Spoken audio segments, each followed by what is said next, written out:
வணக்கம். சித்தர்கள் திருவடி இணையதள ஆன்மீக வலைக்காட்சி மற்றும் சித்தர்கள் திருவடி சேவா அறக்கட்டளை சார்பாக அன்போடு வரவழைக்கிறேன். இன்னைக்கு ரொம்ப முக்கியமான நாள், குரு பூர்ணிமா. வருஷத்துக்கு ஒரு முறை வரும் இந்த குரு பூர்ணிமா நாமெல்லாம் என்ன செய்யணும் அப்படின்னு நிறைய பேருக்கு இன்னும் தெரியல. ஏன்னா சித்தர் வழிபாட்டில் இருக்கிறவங்களுக்கு மட்டும்தான் இந்த குரு பூர்ணிமா அப்படின்னா என்ன அப்படிங்கிறது கொஞ்சம் தெரியும். மற்றபடி சராசரியான ஒரு பக்தி மார்க்கத்தில் இருக்கிற அடியார்கள் பக்த கோடிகளுக்கெல்லாம் கூட தெரியல. இன்னைக்கு வருஷத்துக்கு ஒரு முறை வர்ற அந்த அக்ஷய திருதின்னு சொல்லுவோம். இந்த தங்கம் வாங்கணும், அதை வாங்கணும், முக்கியமான பொருள் வாங்கணும், அதெல்லாம் இன்னைக்கு ரொம்ப விசேஷமான முறையில கொண்டாடப்படுகிறோம். அக்ஷய திருதி அப்படின்னா உடனே இன்னைக்கு நம்ம ஓடி போய் எங்கேயாவது ஒரு கடையில் போய் தங்கம் வாங்கணும் அப்படின்னு ஓடுறோம், அந்த பொன் பொருள் சேர்க்கணும் அப்படிங்கிறதுக்காக. அந்த அக்ஷய திருதியை விட 1000 மடங்கு பலம் வாய்ந்த சக்தி வாய்ந்த இந்த குரு பூர்ணிமாவை நாம கொண்டாடுறதில்லை. ஏன்னா அக்ஷய திருதி ஒரு கமர்ஷியல், ஒரு வணிக ரீதியான ஒரு ஒரு கொண்டாட்டமாவே இன்னைக்கு பாக்குறாங்க. அதனால இன்னைக்கு சமூக ஊடகங்களும் மற்ற ஊடகங்களும் இன்னைக்கு அதை தூக்கி கையில பிடிச்சி அந்த அந்த அக்ஷய திருதியை கொண்டாடுறாங்க. ஆனால் குரு பூர்ணிமாவை நாம் ஒவ்வொருவரும் கொண்டாட வேண்டும். சரி, குரு பூர்ணிமான என்ன, முதல்ல அதை நம்ம பார்க்கலாம்.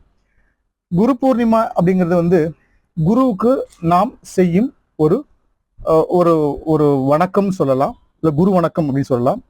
அவரிடமிருந்து நாம் பெரும் ஆசீர்வாதம் அப்படின்னு நம்ம சொல்லலாம். பொதுவா நாம குருவுக்கு செய்யற ஒரு மரியாதை அப்படி சொல்றதுதான் நம்ம முறை. குருவுக்கு நாம ஏன் மரியாதை செய்யணும்? குருன்னா யாரு அப்படின்னா நம்ம சொல்லுவோம். இந்த குரு அப்படிங்கிறவர் யார் அப்படிங்கிறத ஒரு பெரிய கேள்வி இருக்கு. குரு நம்ம தேர்ந்தெடுப்பதுங்கிறது வேற. குரு என்பது யார்? கு என்றால் இருள் அப்படின்னு அர்த்தம். இருள் அப்படிங்கிறதுக்கு இன்னொரு அர்த்தம் அறியாமை அப்படின்னு கூட சொல்லலாம். இந்த ரூ அப்படின்றது ஒளி.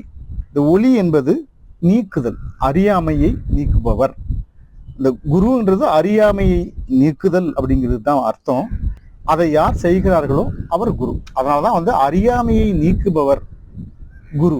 கு என்றால் இருள் அல்லது அறியாமை, ரூ என்றால் ஒளி அல்லது அகற்றுதல் அல்லது நீக்குதல் அப்படின்னு பேரலாம். அதுதான் நாம குரு அப்படின்னு நம்ம சொல்றோம்.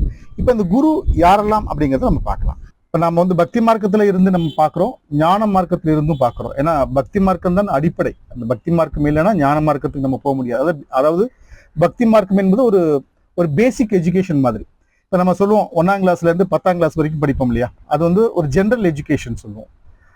அது மாதிரி தான் இந்த பக்தி மார்க்கமும். அதுக்கப்புறம் நம்ம ஹையர் செகண்டரி போறோம், டிகிரி முடிக்கிறோம், மாஸ்டர் டிகிரி போறோம், பிஹெச்டி பண்றோம். இதெல்லாம் நம்ம ஞானத்தை தேடி போகும்போது மேலும் மேலும் நாம் நம்மை மெருகேற்றிக் கொள்வதற்காக நாம் இந்த ஒவ்வொரு அடித்தளத்தை நம்ம எடுத்துக்கிட்டு நம்ம போறோம். இதற்கு வழிகாட்டியா யாரெல்லாம் இருக்கிறாங்க? அப்ப குருல யாரெல்லாம் குரு அப்படின்னு நம்ம சொல்றோம் அப்படின்னு நம்ம பார்க்கலாம். குரு அப்படின்னா நம்ம முதல்ல மாதா, பிதா, குரு, தெய்வம் அப்படின்னு சொல்லுவோம். தெய்வத்தை அடைவதற்காகத்தான் நம்ம இந்த மானிட பிறப்பு எடுத்திருக்கோம். ஆனால் அந்த தெய்வத்திற்கு 4வது இடத்தை தான் கொடுத்துருக்கோம். நம்முடைய மானிட பிறப்பே இறைவனை அவருடைய பாதங்களில் சரணாகதி அடைவும் தத்துவத்தை நாம் அது உணர்ந்து சரணாகதி அடைவதுதான் அதோட தத்துவம். அந்த இறைவனையே, அந்த தெய்வத்தையே நம்ம 4வது இடத்துல தான் வச்சிருக்கோம். ஆனால் அதுக்கு முன்னாடி மாதா, பிதா, குரு, தெய்வம். அப்போ அம்மா தான் நமக்கு முதல் முறை அந்த உலகத்துல எல்லாத்தையுமே சொல்லி கொடுக்குறாங்க. அப்பாவையே நம்ம காட்டி சொல்றது யாரு? அம்மா தானே. ஸோ இப்போ அந்த அம்மா தான் முதல் நமக்கு குருவா வர்றாங்க. அதற்கப்புறம் நமக்கு இந்த கல்வியை கொடுக்க தன்னையே அர்ப்பணிக்கும் தந்தை. அவர் மட்டுமல்ல, உலக விஷயங்களை எல்லாம் நமக்கு சொல்லி கொடுக்கிறவரும் நமக்கு அப்பா தான். அம்மாவும் அப்பாவும் நமக்கு முதல் ஆசானாக வர்றாங்க. அதனால நம்ம அவங்களுக்கு நம்ம முதல் குருவா நம்ம ஏத்துக்கணும். அதற்கப்புறம் கல்வியில பாத்தீங்கன்னா நாங்க நம்ம சொன்ன மாதிரி பிரிலிமினரி ஸ்டேஜ்ல இருந்து நம்ம அட்வான்ஸ்டு ஸ்டடி பண்ற வரைக்கும் நமக்கு கொடுக்குற எல்லா கல்விகளையும் கொடுக்குற ஆசான். அந்த ஆசான் அப்படின்றது வயது வித்தியாசம் இல்லை. சில பேர் சின்ன வயசுலயே யார் நமக்கு நல்ல விஷயங்களை சொல்லி கொடுக்குறாங்களோ வயது வித்தியாசம் இல்லாமல் நாம் அவரை குருவாக ஏற்றுக்கொள்ள வேண்டும். இதுதான் தத்துவம். அதனால என்னோட சின்ன பையனா இருக்கிறாரு, அவர் வாத்தியாரு, அவருக்கு நான் போய் மரியாதை கொடுக்கணுமா அப்படின்னு நம்ம நினைக்க கூடாது. அதாவது நாம் வாழ்க்கை அடிப்படை கல்வியை நமக்கு கொடுக்கும் அனைவரும் நமக்கு குரு தான். அந்த குருவை நமஸ்காரம் செய்து அவருக்கு நாம் செய்ய வேண்டிய மரியாதையை நம்ம செய்யணும். அப்படின்னா சார் நீங்க சொல்றீங்க, அப்ப ஆசிரியர்கள் ஏன் செப்டம்பர் 5ஆம் தேதி ஆசிரியர் தினம்னு கொண்டாடுறாங்க? அப்போ இந்த குரு அந்த குரு யாரு, ரெண்டும் ஒண்ணுதானா அப்படின்னு நமக்கு நீங்க கேட்கறது எனக்கு நல்லாவே தெரியுது. செப்டம்பர் 5ஆம் தேதி கல்வியை மையமாக வைத்து, அதாவது நம்ம நம்ம இன்னைக்கு படிக்கிற பாடத்திட்டங்களை அடிப்படையாக கொண்டு நம்ம சொல்லப்படும் இந்த கல்வி தான் வந்து சொல்லிக் கொடுக்குறவங்களும் ஆசிரியர் தான், அவங்களும் குரு தான். அந்த குருவையும் நம்ம வந்து மதிக்க வேண்டும். அப்ப குருவுல இது மட்டுமே இதுவா அப்படின்னா, ஏற்கனவே நம்ம சொன்னோம் அம்மா அப்பா சொன்னோம். அப்ப இந்த குருவை சொல்லும்போது கல்வியை கொடுப்பவர் ஆசிரியர், நாம் ஆன்மீகத்தை போதிப்பவர் ஆசிரியர், வாழ்க்கையை சொல்லிக் கொடுக்குறவங்க வந்து ஆசிரியர். இப்படி நம்ம ஆசிரியர்கள் வந்து நம்ம வந்து ஒவ்வொரு காலகட்டத்திலையும் மாறிக்கிட்டே இருக்கும். இப்போ நம்ம 5 வயசுல நம்ம 1ஆம் கிளாஸுக்கு இப்போலாம், அப்போ நாங்கள் படிக்கும்போது 1ஆம் கிளாஸ், இப்போல்லாம் ப்ரீகேஜி யூகேஜி அப்புறம் எல்கேஜிலாம் வந்துருச்சு. ஸோ அதிலிருந்து நம்ம பார்க்குறோம், தொடர்ந்து நம்ம அந்த கல்வி முறைகளை பார்க்குறோம். இந்த கல்வி முறைகள்லாம் இன்னைக்கு தான் நம்ம வந்து அந்த பாடத்திட்டங்களுக்குள்ள வந்துருச்சு. இதுக்கு முன்னாடி எல்லாம் குருகுலம் அப்படின்னு நம்ம சொல்லுவோம். இந்த குருகுலம் அப்படின்றது வந்து அந்த குருகுலத்துல எல்லாமே அடங்கியிருக்கும், பாடத்திட்டங்களும் அதுல அடங்கியிருக்கும், அதுல இறை தத்துவங்களையும் அவங்க சொல்லிக் கொடுப்பாங்க. அதாவது ஆன்மீகம் சம்பந்தப்பட்டதை சொல்லிக் கொடுப்பாங்க, வீரத்தை சொல்லிக் கொடுப்பாங்க, சண்டை பயிற்சியை சொல்லிக் கொடுப்பாங்க. அந்த குரு அத்தனையும் சகல கலைகளையும் வந்து கற்றவராத்தான் அந்த குரு இருப்பாங்க. ஆன்மீகத்தை மட்டும் போதிப்பவர்கள் ரிஷிகள், முனிகள், சித்தர்கள், மகான்கள் இப்படி நம்ம சொல்றோம். அப்போ இது மாதிரியான நம்ம பாடத்திட்டங்களை கொண்டவர்கள் அவங்களும் அவங்க மகான்கள் சொல்ல ஆசிரியர்கள் என்று சொல்றோம். ஸோ ஆசிரியர்கள் தனக்கென்ற ஒரு இது இல்லாம அவங்க தனியா ஒரு டே வைக்கிறாங்க. அதனால ஆசிரியர் தினம் செப்டம்பர் 5ஆம் தேதி. அதுக்கும் இதுக்கும் சம்பந்தம் இல்லை. நீங்க அந்த ஆசிரியர்கள் தினமாக கொண்டாடுறாங்க, அந்த ஆசிரியருக்கு மரியாதை செய்யும் தினமாகத்தான் இந்த குரு பூர்ணிமா. இந்த குரு பூர்ணிமா ஒவ்வொரு இது வந்து ஆனி மாதம் பௌர்ணமி வரும். ஆனி மாதம் பௌர்ணமியில வந்து நம்ம கொண்டாடுறோம். யாரெல்லாம் இது கொண்டாடுறாங்க அப்படின்னா, இந்து மதத்துல மட்டும்தான் கொண்டாடுறாங்களான்னா இல்லை. இந்து மதம் தாண்டி புத்த மதத்துல, ஜைன மதம், இவங்களெல்லாம் வந்து குருவை மையமாக வச்சு அவங்க பண்றாங்க. அவங்க இந்த குருவுக்கு மரியாதை செய்கிற இந்த சமயங்கள் எல்லாம் இருக்குது. அப்படி பார்க்க போனா நம்ம வந்து புத்தரை வந்து குருவாக கொண்டு நிறைய பேர் பண்றாங்க. ஜைன மதத்துல மகாவீரர் இவங்களை வந்து குருவாக ஏற்று இன்னைக்கு நிறைய எல்லாம் பண்ணிட்டு இருக்காங்க. சரி, இப்ப நம்ம இந்து மதத்துல யாரெல்லாம் நம்ம வந்து நம்ம குருவா நம்ம ஏத்துக்கிறோம் அப்படின்னு நம்ம சொன்னா, பொதுவாகவே நம்ம வந்து சித்தர்கள் பெருமக்கள்லாம் நம்ம வந்து இன்னைக்குதான் நம்ம சித்தரை பத்தி பார்க்கிறோம். அன்னைக்கு பக்தி மார்க்கத்தில் இருக்கிறவங்க கூட இன்னைக்கு ஆதி குரு அப்படின்னு சொல்றோம். அதாவது சிவனை வந்து நம்ம ஆதி குருன்னு தான் சொல்றோம். அதாவது சித்த மார்க்கத்தில் உள்ளவங்க ஆதி குரு அப்படின்னு சொல்றாங்க. முதல் சித்தன் முருகன், ஆதி சித்தன் வந்து சிவன், முதல் சித்தன் முருகன். முருகனின் முதல் சீடராக மற்றவர்களுக்கு சித்தர்களுக்கெல்லாம் குருவாக இருப்பவர் அகத்தியர்.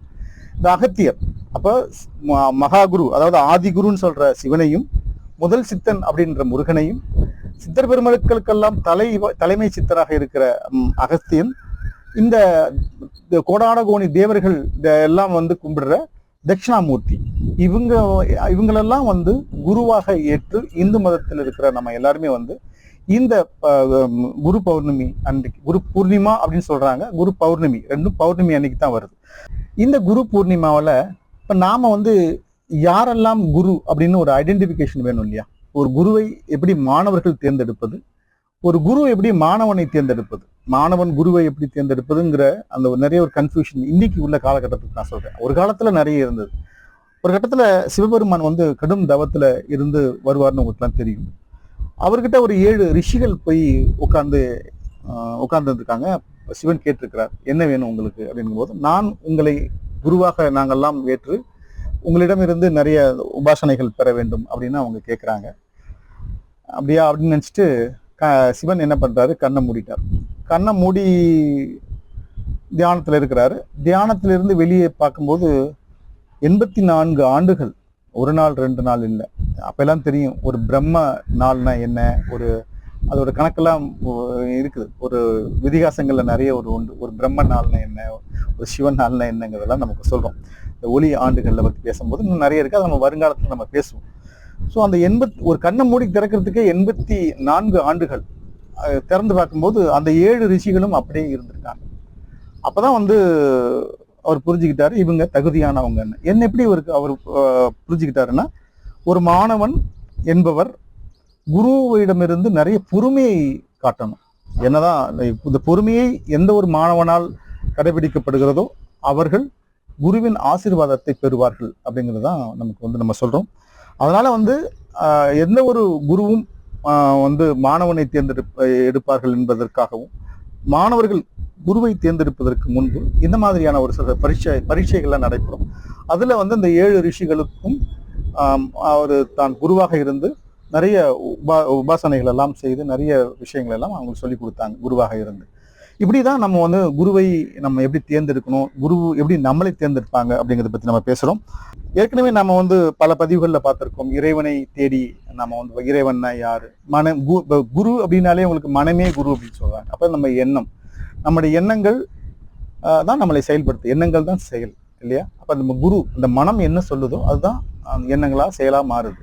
ஸோ மனமே குரு அப்படிங்கிறத நிறைய பத்தி நம்ம பேச போறோம். இன்னும் நிறைய இருக்குது. நம்ம ஏற்கனவே பிரபஞ்சத்தை பத்தி போயிட்டு இருக்கோம். இந்த பிரபஞ்சம், பஞ்சபூதங்கள் ஒவ்வொன்றா நம்ம போயிட்டு இருக்கோம். அதுல இன்னும் மனம் பத்தி நம்ம பின்கால பார்க்கலாம். இன்னைக்கு இந்த குரு பூர்ணிமா விசேஷத்தை பத்தி நம்ம பார்க்கலாம். இப்போ யாரெல்லாம் குருவா அதுக்கான தகுதியானவங்க, மானிட பிறப்பெடுத்து நாம் மற்றவங்களுக்கு புத்தி சொல்லணும். இப்போ நானே இருக்கிறேன், நான் ஒரு அறிவுரை கேட்கணும், யார்கிட்ட இருந்து கேட்க முடியும்? நான் அறிவுரை கேட்கும் அளவுக்கு தகுதியானவங்க யார் அப்படின்னா, நல்ல ஒழுக்கம். மனிதத்தில் ஒழுக்கம் மிகவும் மிக மிக முக்கியம். நல்ல ஒழுக்கமும் கருணையும் கண்ணியம், அந்த இந்த இது மட்டும் இல்ல, ஒருத்தரை மன்னிக்கும் குணம் இருக்கணும். ஒரு தவறு செஞ்சுட்டான், தெரிஞ்சோ தெரியாமலோ நம்ம செஞ்சுட்டான், அதை மன்னிக்கிற குணம் வேணும். அதே மாதிரி தன்னுக்குள் இருக்கிற கண்ணியம், அந்த கண்ணியத்தையும் கருணையும் ஒழுக்கத்தையும் அவங்க பின்படுத்தணும். அதாவது இயமம் நியமம் சொல்லுவோம். முதல்ல நம்ம சித்தராகிறதுக்கு முன்னாடி என்ன சொல்லுவோம்? இயமம் நியமம் சொல்லுவோம். அதாவது தன் மனதால் கூட யாருக்கும் துரோகம் செய்யக்கூடாத நிறைய கோட்பாடுகள் இருக்குது. நம்ம ஏதோ ஒன்று நினைக்கிறோம், அவன் நல்லா இருக்கிறானாங்க, ஐயோ நல்லா இருக்கிறானே அப்படின்னு சொல்லக்கூடாது. அவன் உழைத்து சம்பாதிக்கணும், அவனை மனசார பாராட்டணும். அந்த மனதார யாருக்கும் தீங்கு செய்யாத இருக்குதான் நியமம். நியமம் அப்படின்றது வந்து என்னன்னாக்கா, உடல் ரீதியாக அவனை துன்புறுத்தக்கூடாது, அவனை பழி சொல்லக்கூடாது, அந்த கொலை கொள்ளை இது மாதிரிலாம் இருக்கு இல்லையா? இதெல்லாம் உடல் ரீதியாகவும் யாருக்கும் நீங்க அந்த துன்பப்படுத்தாம இருக்கணும். மன ரீதியாகவும் அவருக்கு வந்து சொல்லாம இருக்கணும். எந்த ஒரு துன்பமும் செய்யாம இருக்கிற நீங்க தான் குருவுக்கு தகுதியானவங்க அப்படின்னு சொல்றாங்க. ஸோ ஒரு குருவா இருக்கிறதுக்கு தகுதி என்னன்னா, இந்த மாதிரி இயமம் நியமம் என்று சொல்லப்படுகிற ஒழுக்கம், கருணை, கண்ணியம், மற்றவர்களை மன்னிக்கும் குணம், உடல் ரீதியாகவும் மன ரீதியாகவும் மற்றவர்களுக்கு தீங்கு விளைவிக்காத இந்த இந்த இந்த மானிட பிறப்பெடுத்தவர்கள் யாவருமே வந்து குருவுக்கு சமமானவர்கள் அப்படின்னு தான் நம்ம வந்து சொல்றோம். இன்னைக்கு இவ்வளவு விமர்சையா கொண்டாடுற இந்த குரு பூர்ணிமா யாரால் தொடங்கப்பட்டது அப்படின்னா, வியாச முனிவர். இவர் நிறைய இதிகாசங்கள் எழுதியிருக்கிறார். 4 வேதங்களையும் 18 புராணங்களையும் அவர் வந்து உருவாக்குறவர் வியாசர். இதுக்கு முன்னாடி எல்லாம் எப்படி இருந்தது அப்படின்னா, இப்போ குரு சிஷ்யா பரம்பரை அப்படின்னு சொல்லுவோம். ஒரு குரு, அவருடைய சிஷ்யர்கள், குரு சொல்லி கொடுத்த அந்த விஷயத்தை சிஷ்யர்கள் ஏற்றுக்கொள்வாங்க. அப்புறம் சிஷ்யர்கள் அவங்களுடைய சிஷ்யர்களுக்கு சொல்லிக் கொடுப்பாங்க. இப்படி செவி வழி செய்தின்னு சொல்லுவோம் இல்லையா? குரு சிஷ்யனுக்கு சொல்றது, சிஷ்யன் குருவுக்கு சொல்றது. ஆனால் அது எந்த அளவுக்கு போய் கடைசியா நிற்கும், இந்த குரு திங்க் பண்ணது வேணா ரொம்ப பெரிய விஷயமா இருக்கலாம், அதோட எல்லாமே வந்து இந்த சிஷ்யன் ஏற்றுக்கொண்டாரா கத்துக்கிட்டாராங்கிறதும் கேள்விக்குறிதான். அதே தான் கற்றுக்கொண்ட அந்த வித்தையை, அந்த விஷயத்தை தன்னுடைய சிஷ்யனுக்கு சொல்லும் போது எந்த அளவுக்கு how much they provided அந்த மாதிரியான ஒரு போகும். ஆக அந்த தலைமை குரு அவங்க எவ்வளவு வச்சிருந்தாங்களோ அது கடைசியான ஒரு சிஷ்யனுக்கு போய் சேரும்போது அவரு என்ன எவ்வளவு அமௌண்ட் ஆஃப் குவான்டிட்டி சொல்லுவோம் இல்லையா, அது அந்த கடைசி சிஷ்யனுக்கிட்ட போய் சேருமான்னா அது சந்தேகமா தான் இருந்தது. அதை மாத்தினவர் தான் வியாசர். அதாவது செவிவழி செய்தியாகவே வந்துகிட்டு இருந்த இந்த ஒரு சிஸ்டத்தை, ரிக் வேதம், இந்த 4 வேதங்கள் 18 புராணங்கள் எல்லாம் வந்து எழுத்து வடிவில உருவாக்கி அதை வந்து இதுதான் ஒரு சிஸ்டமேட்டிக்கா கொண்டு வந்தவர் வியாசர். அதனாலதான் இன்னைக்கு வியாசரை வந்து நம்ம வந்து குருவா நம்ம ஏத்துக்கிறோம். முதல்ல அதுக்கு முன்னாடி அவங்க எல்லாம் யாரும் பண்ணலையானா நிறைய பேர் பண்ணியிருக்காங்க, நிறைய சித்த பெருமக்கள் எல்லாம் பண்ணியிருக்காங்க.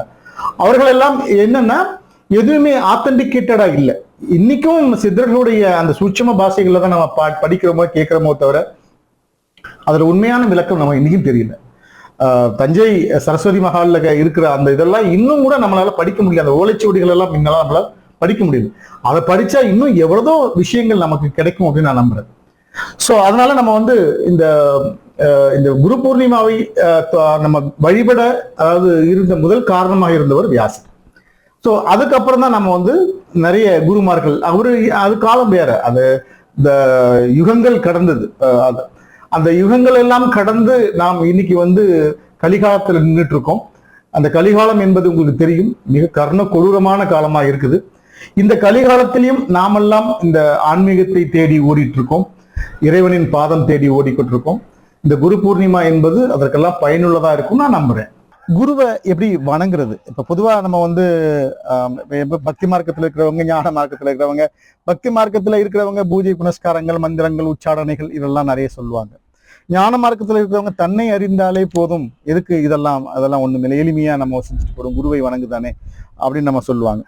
ஆனாலும் ஒரு ஒரு ஒரு ப்ரொசீஜர் இருக்குது. என்னன்னா, குருவை வணங்கும் போது மலர் பூஜை பண்ணலாம், மலர் தூவி பூஜை பண்ணலாம், ஆரத்தி எடுத்து பண்ணலாம். அப்புறம் அவர்கள் குரு நம்ம வந்து உருவமா இருக்கிறாங்க, உருவமா இருக்கிறவங்க யாரா இருந்தாலும் காலில் விழுந்து, அப்படி இல்லைன்னா படங்கள் வைத்து அந்த அவரை நினைத்து, அவர் இல்லைனாலும் உருவமா இல்லைனாலும் அருவமாக அவரை காலில் விழுந்து ஆசீர்வாதம் வாங்கலாம். உருவமாக இருந்தால், அருவமாக இருந்தால் மனதார நீங்கள் வேண்டிக் கொள்ளலாம். இப்படிதான் நீங்க வந்து குரு வணக்கத்தை நீங்க செய்யலாம். இதெல்லாம வந்து என்ன மாதிரி சில பேர் சொல்லுவாங்க, குரு பூஜை அப்படின்னா நிறைய செலவு இருக்குமே அப்படின்லாம். அதெல்லாம் இல்லை. பொதுவாக வந்து அந்த பாதாம் சர்க்கரை சேர்ந்த அந்த நெய் எல்லாம், பாதாம் சர்க்கரை நெய் இது மூணும் கலந்த ஒரு சின்ன ஒரு அல்வா மாதிரியோ இல்லை ஏதோ ஒரு கேசரி மாதிரியோ பண்ணி அவங்களுக்கு படையல் வச்சா இந்த குருவுக்கு பிடிக்கும் அப்படிங்கிறது அதை வந்து ஐதீகம். அதை நீங்க வச்சு நீங்க செய்யலாம். இப்ப என்ன மாதிரியான, இப்போ பக்தி மார்க்கத்துல இருந்து குருவை நேசிப்பவர்களும் வணங்குபவர்களும் மரியாதை செலுத்துபவர்களும் இருக்கிறாங்க. ஞான மார்க்கத்திலிருந்து பண்ணுவாங்க. இது பொதுவா வந்து மந்திரம் என்பது மனமது செம்மையானால் மந்திரம் ஜெபிக்க தேவையில்லை அப்படின்னு சொல்றது நம்மளுடைய ஞான மார்க்கம். ஆனால் பக்தி மார்க்கம் அப்படி இல்லை. ஆனால் மந்திரம், உச்சாடனை இதெல்லாம் வந்து அது ரொம்ப பண்ணணும். அது என்ன மாதிரி பண்ணலாம் அப்படிங்கிறத நம்ம இப்போ பார்க்கலாம். இப்போ நம்ம குருவை வணங்கணும், அதுக்கு தேவையான மந்திரங்கள் என்ன அப்படிங்கிறத நம்ம பார்க்கலாம். பொதுவாக பக்தி மார்க்கத்தில் இருக்கிறவங்க வந்து இந்த உச்சாடனைகள்லாம் ரொம்ப சொல்லணும். அப்படி இல்லைன்னா மனசார நீங்க வேண்டிக்கலாம். ஓம் பிரீம் பிரகதீஸ்பதியே நமக. பிரகதீஸ்பதியே அப்படின்னா குரு அப்படின்னு தான் நம்ம அர்த்தம். ஓம் பிரீம் பிரகதீஸ்பதியே நமக அப்படின்னு நம்ம சொல்லலாம். அடுத்தது வந்து நார்மலா நம்ம எல்லாருக்குமே சொல்லுவோம், குரு பிரம்மா குரு விஷ்ணு குரு தேவோ மகேஸ்வர குரு சாக்ஷாத் பரபிரம்ம தஸ்மையே ஸ்ரீ குருவே நமக அப்படின்னு நம்ம ரெண்டாவது மந்திரத்தை சொல்லலாம். அப்படி இல்லைனால் இன்னொரு மந்திரம், அகண்ட மண்டலாகாரம் வியாப்தம் ஏனம் சராச்சரம் தட்பதம் தர்ஷிதம் ஏனோ தஸ்மே ஸ்ரீ குருவே நமக அப்படிங்கிற இந்த மந்திரத்தை சொல்லி இப்படி நிறைய இருக்குது. கிட்டத்தட்ட ஒரு 15 மந்திரங்களுக்கு மேல குருவை நாம் போற்றி வணங்கி ஆசீர்வாதம் பெறுவதற்காக நாம சொல்ற மந்திரங்கள் இருக்கு. இதுல நீங்க ஏதாவது எது பிடிச்சிருக்கோ அதை நீங்க சொல்லலாம். இந்த பதிவுல நாம வந்து குருனா யாரு, எப்படி வணங்கணும், என்ன மாதிரியான வழிமுறைகள் இருக்குது, யாரெல்லாம் குரு, அதை வணங்குவதற்கான மந்திரங்கள் என்ன, இப்படி நம்ம நிறைய இந்த பதிவுல பார்த்தோம். இது உங்களுக்கு இந்த குரு பூர்ணிமா தினத்தை நீங்கள் சிறப்பாக உணர்ந்திருப்பீங்கன்னு நினைக்கிறேன். ஏன்னா ஒவ்வொரு ஆண்டும் நாம் குரு அப்படின்னா நீங்க தனியா ஏதோ யாரோ ஒருத்தர் தேடி போய் நீங்க போய் வணங்கணும் அப்படிங்கிறது இல்லை. மாதா பிதா குரு தெய்வம், ஏற்கனவே சொன்ன மாதிரி உங்கள் அன்னை தந்தையை நீங்கள் குருவாக ஏற்று இருக்கலாம். ஏன்னா அவங்க தான் நமக்கு நம்ம உலகத்தை சொல்லி கொடுத்தவங்க. அப்படி இல்லைன்றால் நமக்கு அருகாமையில் இருக்கும் அல்லது நீங்கள் பக்கத்தில் இருந்த உங்களுடைய ஆசிரியர்கள் யாராவது இருந்தால் அவங்கள நினைக்கலாம். உங்க வாழ்க்கைக்கு வழிகாட்டியா இருந்தவங்களை நீங்க நினைக்கலாம். நல்ல நண்பர்கள் இருக்காங்களே, அவங்களே உங்களுக்கு குரு தான். வாழ்க்கையை சொல்லிக் கொடுப்பவர்கள் அவர்களும் உங்க நண்பர்கள் கூட உங்களுக்கு நல்ல குரு தான். அவர்களை நீங்கள் பார்க்கலாம். நல்ல உற்ற தோழமைகள் இருக்காங்க உங்களுக்கு. இந்த வெல் விஷர்னு சொல்லுவோம், கைடன்ஸ், நம்மளை வாழ்க்கைக்கு ஒரு சில நல்ல அவங்க நல்லது மட்டும் தான் நமக்கு பண்ணுவாங்க அப்படின்னு நீங்க சொல்லுவீங்க. ஏதாவது ஒண்ணு நமக்கு தேவைன்னா என்ன சொல்லுவீங்க, இவர்கிட்ட ஒரு ஐடியா கேட்கலாம் அப்படின்னு சொல்லுவீங்களா? அந்த ஐடியாவை நமக்கு நல்லது செய்வார் அப்படிங்கிற ஒரு நம்பிக்கையோடு சொல்லுவார் இல்லையா, அவரும் உங்களுக்கு ஒரு குரு தான். இப்படி நீங்கள் இனம் பிரித்து நல்ல மனிதர்களையும் உங்களுக்கு உங்கள் வாழ்க்கைக்கு துணையாக நிற்கும் ஆன்றோர்களையும் சான்றோர்களையும் இனம் கண்டு அவர்களுக்கு நீங்கள் மரியாதை செய்யும் தினமாக இந்த குரு பூர்ணிமா இருக்கும் என்று நான் நம்புகிறேன். ரொம்ப எனக்கும் சந்தோஷமா இருக்கு. என்னுடைய குரு கோடி சுவாமிகளுடைய இந்த இன்னைக்கு பூஜை, இன்னைக்கு பௌர்ணமி பூஜை. இந்த பௌர்ணமிங்கிறது வந்து குரு பூர்ணிமா ரொம்ப விசேஷமா இருக்கும். இந்த குரு பூர்ணிமா தினத்தில் நான் நடத்தும் இந்த யாக பூஜையில் உங்கள் அனைவருக்கும் சேமம் உண்டாகட்டும். நிறைய பேர் சப்போர்ட் பண்றாங்க, ரொம்ப சந்தோஷமா இருக்கு. நேற்று கூட டாக்டர் ஒருத்தவங்க எனக்கு கால் பண்ணி அவங்க பேர் சொல்றதுல அவங்க விரும்புறாங்களா இல்லைன்னு தெரியல, அதனால நான் சொல்லலை. அவங்க எனக்கு கால் பண்ணி இந்த சேவைகள் நீங்கள் தொடர்ந்து செய்யுங்கன்னு சொல்லும்போது இது மாதிரி நிறைய கால் அலைபேசி மூலமாக நமக்கு இந்த பணிகளை பற்றி அவங்க சொல்லும்போது நமக்கு சந்தோஷமா இருக்குது. தொடர்ந்து இது போன்ற ஊக்குவித்தல், மோட்டிவேஷன் சொல்லுவோம், இந்த மோட்டிவேஷனால நிறைய ஒரு சித்தர் பணிகளையும், நிறைய ஆன்மீக பணிகளையும், நிறைய சமூக ஆர்வலர் பணிகளையும் நாம் தொடர்ந்து என்னுடைய இல்லறம் கடந்து ஆன்மீகம் அலுவலகம் கடந்து இந்த ஆன்மீகத்தை நான் உங்களுக்கு கொடுக்க நான் காத்திருக்கிறேன். ரொம்ப சந்தோஷம். உங்களை குரு பூர்ணிமா தினத்துல உங்களோட நான் என்னுடைய கருத்துக்களையும் இந்த குரு பூர்ணிமா பத்தி உள்ள சொன்னதுலையும் நான் ரொம்ப சந்தோஷப்படுறேன். இது உங்களுக்கு பிடிச்சிருக்கும்னு நான் நம்புறேன். சித்தர்கள் திருவடி இணையதள ஆன்மீக வலைக்காட்சிக்கு நீங்க புதியவர்கள் என்றால் பக்கத்துல இருக்கிற சப்ஸ்கிரைப் பட்டன் வந்து இருக்கும், அதை நீங்க பிரஸ் பண்ணுங்க. அதுலேயே ஒரு பெல் சிம்பிள் இருக்கும், அதை நீங்க பிரஸ் பண்ணாதான் நாங்கள் புதிதாக கொடுக்கும் நிறைய காணொலிகள்லாம் உங்களை வந்து சேரும். எங்களையும் நீங்க என்கரேஜ் பண்ற மாதிரி தான் இருக்கும். அந்த நீங்க லைக் பட்டன் கொடுத்தீங்க அப்படின்னா தொடர்ந்து நம்ம சந்திக்கலாம். நிறைய காணொலிகள் மூலமாக உங்களுக்கு என்னுடைய கருத்துக்களையும் நீங்கள் கேட்கும் கேள்விகளுக்கு பதில் உரையாகவும் நான் உங்களுக்கு சொல்ல கடமைப்பட்டிருக்கிறேன். மீண்டும் மற்றும் ஒரு இனிய காணொலியில் உங்களை சந்திக்கிறேன். அதுவரை உங்களிடமிருந்து விடைபெறுவது உங்கள் சித்தர்கள் திருவடி குன்னு. வணக்கம். இந்த பதிவு உங்களுக்கு பிடிச்சிருந்ததுன்னா லைக் பண்ணி ஷேர் பண்ணுங்க. மறக்காம சப்ஸ்கிரைப் பண்ணிடுங்க. மீண்டும் உங்களை சந்திக்கும் வரை அன்புடன் குன்னு. வணக்கம்.